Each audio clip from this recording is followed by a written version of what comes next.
Hello everyone, my name is Kenny Thacker, creator at K.R.E.A.T.E, Culture as a Relevant Element to Achieve Total Equality, and I'm here with Cause Marketing, and I have these great people here with me on set today, and we're going to talk about a lot of things. We're going to talk about their past, their present, their future, but one thing we're definitely going to talk about today is Cause Marketing. So I'm going to let these great people introduce themselves because you know what, they do it better than I would. So we're going to start with this handsome gentleman to the left of me. Yes, hello everyone. I am Marquelle Turner-Gilchrist, and I am the creator and creative director of The New Stereotype. And The New Stereotype essentially is a fashion, photography, and film project that highlights and celebrates the many diverse layers of Black life in America through a fashion lens. And I'm Susan McPherson, and I run a consultancy called McPherson Strategies, which focuses on the intersection between brands and social good. Some of our clients include Coca-Cola, JCPenney, the Tiffany & Co. Foundation, Blackbaud, and a variety of other organizations that are all pushing the envelope to do good in the world. I'm Quincy Olatunde. I am the CEO and Chief Strategist for K.R.E.A.T.E. It's a digital marketing agency, and we work with clients and causes to help increase exposure, grow their business through a slew of productized services. So we pretty much help small and medium-sized businesses think like a brand and hustle like a startup. So that's what I do. Okay, so what I'm gaining here right now is the common denominator here is a lot of good things. And obviously that's why you're here today. So I'm gonna shuffle up the deck a little bit and first go to you, Susan, and ask you, how did you get started doing what you're doing right now? Oh, I've had about 9 lives, maybe 11 at this point, since I'm by far the oldest person here. But I, for years, was involved in the corporate sector, but always did a lot of volunteer work on the side, raised money for charities and nonprofits, served on boards. And mid-2000s, I started to see how business could be a force for good in the world if pushed in that direction. If they started to see by doing so, they're going to get the best quality employees, they're going to get customers to buy their products, as well as they started to see that climate change was a reality. Thank goodness. And at that point in time, I really just started delving and diving into the whole space of corporate social responsibility and launched a consultancy almost 3 years ago. So that's that. Quick and succinct. Quincy? How did I start? Yeah. Well, I mean, traditionally I went to school for computer science, and I started to migrate more to the business side of things. And over the years, and having lived in different cultures and different, across the world, there's something that resonates well for me is like that global citizenship. And I believe that businesses, you can be profit for good. Profit is not the enemy. It's what you do with the money that you make and the lives that you touch. And I believe that, being able to find that marriage, really helps to push the boundaries. And thank God now, I was like a normally growing up, but now you have all the millennials, and they're very driven by that. They want to know what you're doing, in terms of cause-related outlook. So that's how I got started, and I'm here. Okay. Yeah, so I would say my trajectory into this space is very innate in nature. I've always kind of had an affinity or a love for fashion, and whenever I came up with this idea, it was an interesting yet easy and seamless intersection to do something that I loved as well as do something that made a difference or inspired many others along the way. So for me, after moving to New York in the latter part of 2014 and during the high summer of 2015, creating our first installment and seeing the reception that it received across social media, I felt that it was important to kind of continue that and move forward, and that's what brought me here today. So if you could give me a 30-second pitch selling The New Stereotype, what would it be? Yeah, that's very simple. Again, it's celebrating and highlighting the many diverse layers of Black life in America through fashion, film, and photography. Very simple, to the point, and inspiring people along the way in all of their various shades of melanin. That's great. Susan, 9 lives, right? That's a lot. You probably have more. Right? But in those changing of all those different lives, when was that moment when you were like, this is what, maybe in this last life that you, and launching your own company, like when was it when you felt like, this is it, I'm in, this is what I'm going to do? Well, in 2005, I went to Afghanistan. I was on the board of an organization called the Business Council for Peace, which was all about how business can be training women entrepreneurs in regions of post-conflict. Unfortunately, Afghanistan now, I wouldn't consider them in 2005 post-conflict, because they're still in conflict. However, it was incredible because the organization would galvanize women in business, take their skill set and transfer it to women in countries that, desperately needed help. And help may be a very broad term, but our term, the way we looked at it is more jobs equals less violence. And the more jobs these women could create in their businesses meant less likelihood. And it's a little like gang violence, right? If you bring business and entrepreneurship into inner cities where there's gang violence occurring, like there's more choices for young people. So that is continuing today. And going there and seeing the actual impact of our work and the impact of the businesses that were involved in helping the local businesses was inspirational. So I think that would be probably, if you were going to ask me for that one moment. Quincy, you're in the digital space, right? So there's a lot of positive stuff about the digital space. There's a lot of negative stuff about the digital space. Sure. What's the biggest misconception people may have about what you do in the digital space? That it's easy. What do you tell them? What do you tell them when they think it's easy? Everybody looks at, the great thing about technology is that it's everywhere. You have access to it. We've come from an age where things used to be extremely expensive in the space, and it's become cheaper with the advent of this technology. People are reaching out to each other more. Communication is becoming a lot easier, or what have you. And there is this, there's a lot of the marketplace is pretty much open to everyone. So you find people coming into this space. It's like the music industry of the 90s, where everybody and their mother had a record label on their desktop. The fact that technology is available and it's there, the fact that you are digitally savvy doesn't mean that you are digitally informed.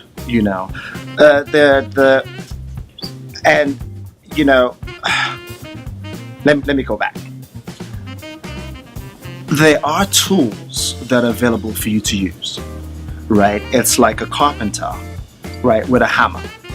He knows what to do with it. Now, he can build a building with it. If I go out and buy a hammer, I wouldn't know where to start. And that's what the digital space is like. You have social media, you have all these different tactics, and people have access to it, but it doesn't mean that you know how to solution and strategize and really create a movement with it.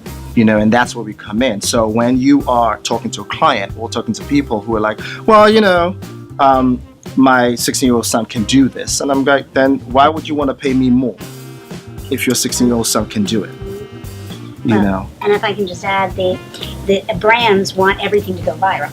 And correct. Only the smallest percentage. And yes. Luck has a lot to do with it, correct? Well, no. No. You see, that's another misconception. Going viral is a lot of planning. Oh, yeah, totally. It's a lot of strategizing, a lot of ideation. For everyone that goes viral, there's 1,000 that don't. There's 1 million that don't. But that's what I'm saying.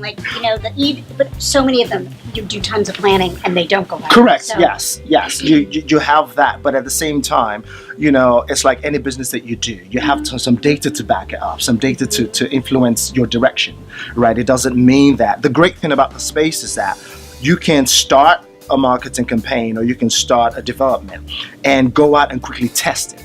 Back then, you couldn't do that. You had to do a lot of, outreach and campaign flight. And then after 6 months, you get your results back and you're like, whoa, what's going on here? But the advent of technology allows you to be able to get to the market quickly, get the response back quickly, and then pivot. And that is the trick right there. And so you still need that skill set to be able to do it well. Plus, I think by also having all the analytics and everything like that, like pretty much at the tip of your fingers. Well, people are becoming more analytical and starting to understand that data, it drives a lot of things. Like the people who knew it back then, You know, they were paying a lot of money to like Nielsen SoundScan and a lot of this big data hubs and data management, big data companies. Now, because the technology is lowering the barrier of entry, people are understanding it. But being data driven is one thing. Being data driven and being data informed are two different things. Being data driven means that you can only grow so much as the data allows you to, as it tells you, okay, you can have 5% growth, 10% growth. But you also have to being data informed is having a little bit of faith as well, that you believe in your drive, right? And that's why you can see the hockey stick growth of people like LinkedIn, the Facebooks of the world, you know, and a lot of them. So there's that balance you need to strike. I just want to piggyback with you on this, talking about social media, since we just talked about it. How can nonprofits use social media to help them accomplish their mission or raise funds? So I tend to think of, so let's dial this back. I tend to think of social media, I'll put it in the sense of a sales funnel, right? A sales funnel, social media in the grand scheme of things is the top of the funnel activity in a sales funnel, which means that you have to optimize the rest of the funnel. Social media is just a distribution channel for you to reach out to people. Now, if the rest of the funnel of where you need to capture them and keep them motivated and keep them engaged, if that's lacking and that's not optimized, right, you are getting a lot of traffic that's not converting to engagement. And that's when we start to talk about vanity metrics. You know, likes, how many likes do you have? How many clicks do you have? But how many of that does that translate to engagement? How many of that does that translate to action? Does that inspire people to want to get out and do great things, you know, in this whole cost marketing space, right? And you can equate that same thing to sales, right? I mean, that's what it comes down to, you know. So engagement metrics, and I'm glad people are coming to that realization now, that is more the kind of metric and the KPIs you want to start looking for, not just like, oh, I have 10 clicks or 20 million clicks and all that kind of stuff. It's irrelevant. Social media is great as a channel to do that outreach, right? But then there has to be, you know, something meaty behind it to be able to back that and support that whole paradigm, you know. And I think that is where the connection is lacking with a lot of these companies and a lot of these causes, that, you know, is the only tactic that they're thinking about. So I'm gonna come over to Brother Gilchrist Turner, ask you a question, because your movement is exactly what Quincy was talking about. It literally is viral. It's a continuing viral thing. I mean, you know, he takes a picture of him tying his shoes, there's like 1 million likes, literally. But what advice would you have for organizations that are trying to maybe pattern themselves after the new stereotype? What advice would you give them to align themselves to big brands or organizations? Great question. Since we started the new stereotype, here in New York City, we've had 2 installments, or 3 installments, 2 men's installment and 1 women's installment that I was the creative director for. However, speaking of inspiration and action and having others follow suit, we've been able to inspire others across the world to also create their own version. So far there's been a version in London, Dallas, Chicago, just recently Charlotte, and then soon Detroit. And we're also working on an Atlanta and a DC version. So I would say that for people who are interested in kind of connecting with brands or replicating kind of what we're doing, is to first I guess think about this simple quote. There's a guy by the name of Tristan Walker who started a company called Devil. And I was on his site recently, and one of the post-it notes on his site said, "Take a simple idea and take it seriously." And I think a lot of people kind of miss that. So there are these great ideas, a lot of passion, a lot of creativity, but the execution is kind of missing. So when someone comes to me and say, "Hey, I would love to recreate this version. I want to do this in Paris. I want to do this in Portugal," I really dive into first the pillars of the project, and also thinking about branding, tone, and voice. So it's not just getting together a bunch of dapper guys or beautiful women and taking a photo. There has to be a message behind it. And going back to your earlier point, fashion truly is the best, but there's a message behind it. There has to be an intent. There has to be a purpose. And I've maintained that integrity and that authenticity. And I think that's why people kind of gravitate to the project, because they see that it's beyond the surface level. And this summer, one of the most exciting things that we're going to do is create our very first documentary. So we're traveling out of the country. We're doing a lot of different looks. We're doing a documentary truly to inspire other people. And I would say one of the first things I wanted to do that I haven't done was to create partnerships. And through doing that, what's important is first to be prepared. And second, to kind of know your goals and your deliverables so that you can give it to them very quickly in an easily consumable format. And the last, understand what your project has done. So knowing your digital footprint, understanding your purpose and goal, and being able to speak to that and speak to it in a succinct but yet effective way. That's a great answer. Great answer, as always. Great answer. Susan. Yes. So my question for you is, if there was a measuring stick of the criteria nonprofits, or if there was a measuring stick nonprofits could use to align themselves with businesses for partnerships, what would that criteria be? So like if like a new stereotype, or like that I Am That Girl type of organization is looking to align themselves with a corporate partnership, like what criteria should those organizations already have before they step into that room? You're looking at it from the nonprofit side, not the corporate side, Yeah. because they're both looking at it from different perspectives. And I think maybe just a little bit of history might be good here. For many years, nonprofits would literally go to a corporation and ask for money, and typically it would be the purview of a white male CEO that may or may not have the passion about that particular cause. And if he did, he might write a check, or there might be a golf tournament and the monies raised went to the particular nonprofit or charity. That day has very much changed, and both the corporate or the benefactor is very much in tune with trying to get as much reputational uplift as well as new sales from partnering with a nonprofit. So to be successful, the missions of both have to be somewhat aligned. So oftentimes I will say to a nonprofit, number one, it is not what the for-profit can do for you, it is what you can do for the for the for-profit. So just turn it all around. What skills do you bring the for-profit that they don't have on their own? What marketplaces can you bring to the for-profit that perhaps they haven't been able to penetrate, or new demographic or new geographical region? What social creds can you bring? Maybe the for-profit is just terrible at social media, and maybe the nonprofit has a tremendous penetration on one of the many platforms. Maybe they're incredible experts at Snapchat.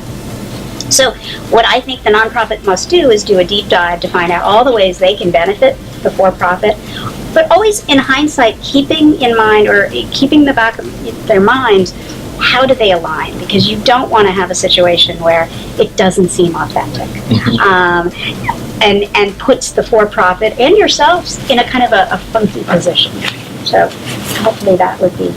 And we could make a book out of this whole Oh, we should make a book out of it. I think that needs to be the follow-up work. You asked him about how nonprofits can be doing a better job on social. I have a 6-part webinar series just on that. So we'd be here till tomorrow, which we won't do that. So this is just another question I'm going to throw out there, but I definitely want to start with Susan. What do you think is next for cause marketing / purpose-driven marketing? What do you think's next? No, I think more technology.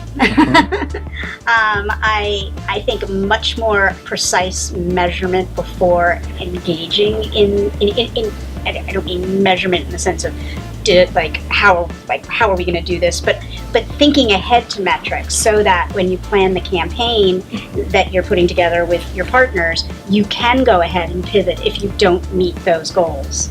I think there's going to be a lot of experimentation with new technologies that perhaps in the past people were maybe a little trepidatious to. We're seeing a lot of people playing with Periscope and Snapchat because, again, they want to reach the younger demographics that may or may not be on the traditional. It's so funny to say traditional because it's only like 10 years old, but like Facebook and LinkedIn and to a certain extent Twitter. So I think there's going to be much more conscious planning before starting, which I think we'll all benefit from. To piggyback on that, I would say 2 words: conscious movement.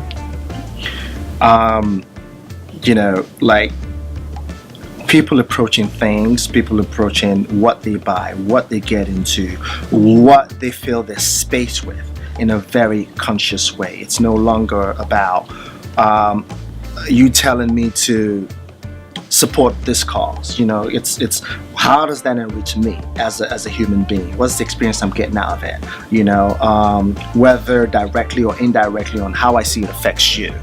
How it brings a smile to your face, right? So it's gonna be a conscious movement. And that's what I see in this space. Whether it's technology is affording you that.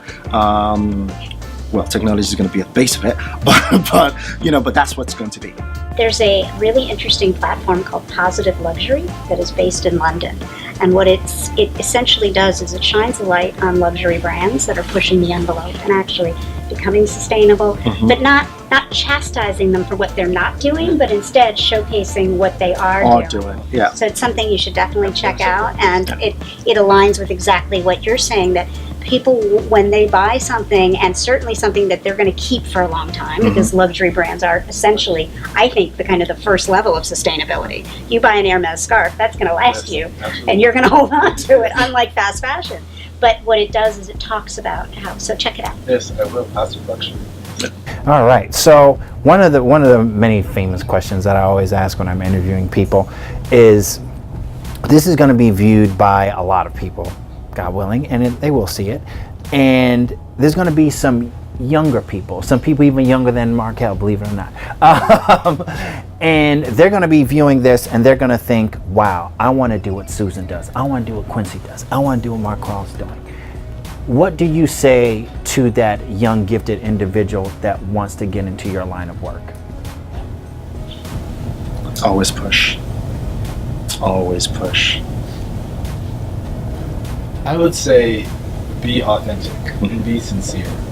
Whenever we first started doing this project, it was, and today it's still very, very grassroots. It doesn't require a lot of money. It's very natural. It's very organic.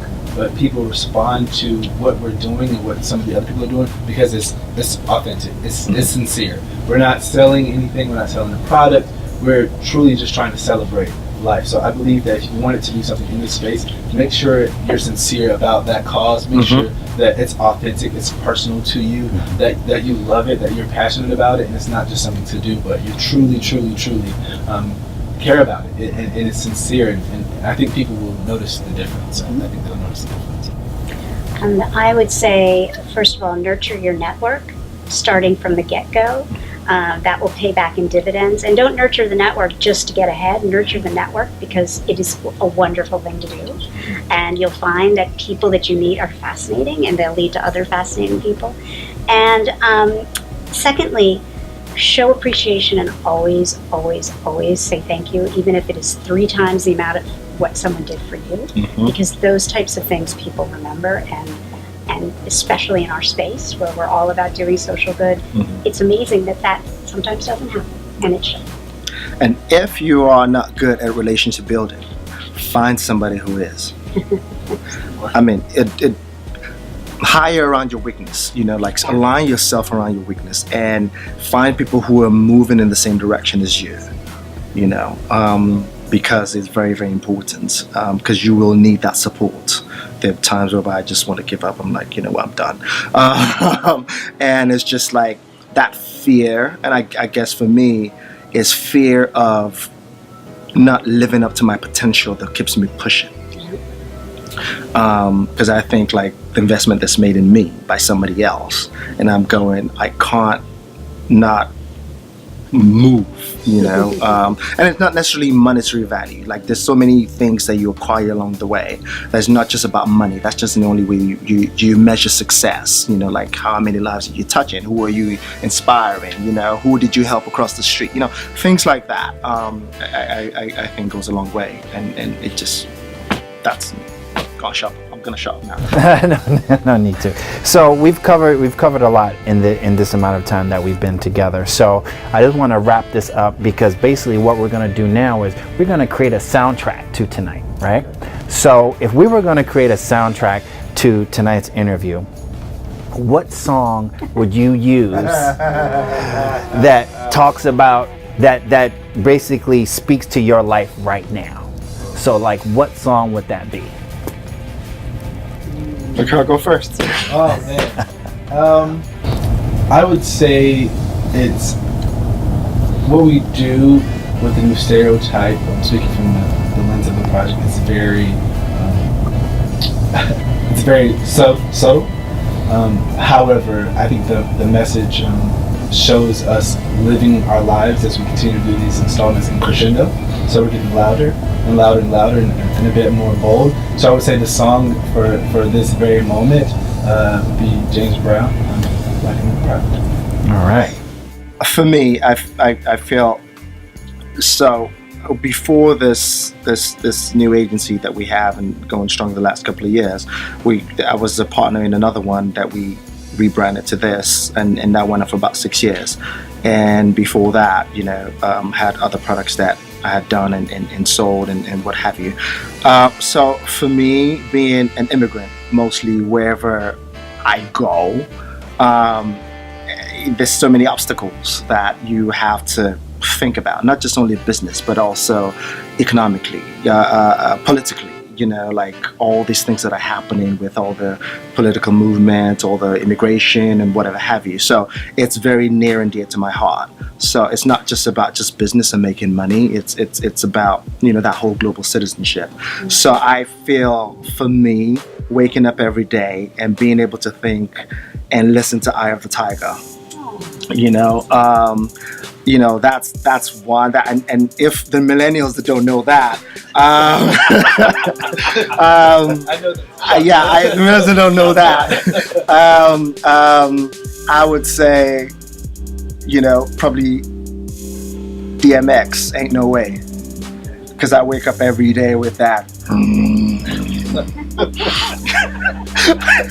She's laughing now because I was texting her all that stuff yesterday. That was for you. That was for you, Jen. There's a song in the play Hamilton, and it is sung by the King George singing to the colonies.